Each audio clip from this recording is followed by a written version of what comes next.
שלום לכם. ברוכים הבאים לפריסקופ של יובל.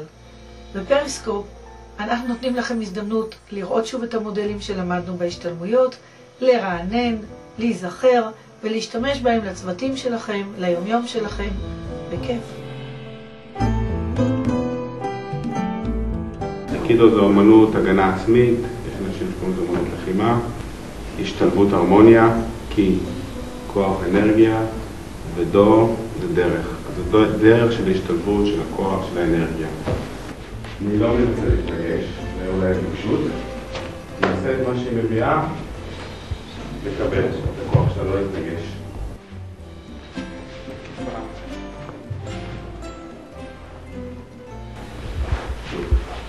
נביא את זה למקום שלא צריך להשתמש בכוח.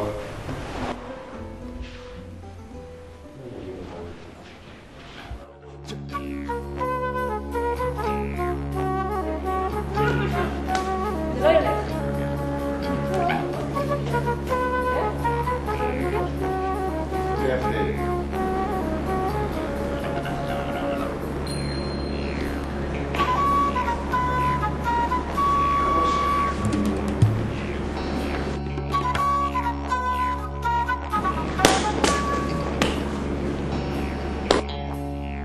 בדרך כלל זה לא כל כך יעיל ללכת בכוח נגד מישהו שבא מולנו בכוח.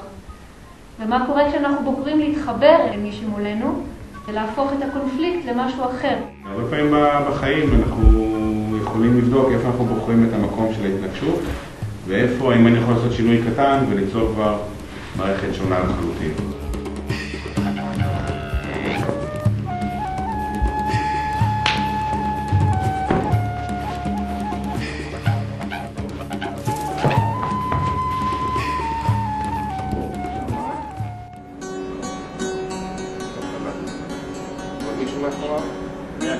אני אנסה להתנגד, והיא מוציאה אותי, ולנסות בראש לחשוב שמשהו נותן לי, אני מחזיר לו.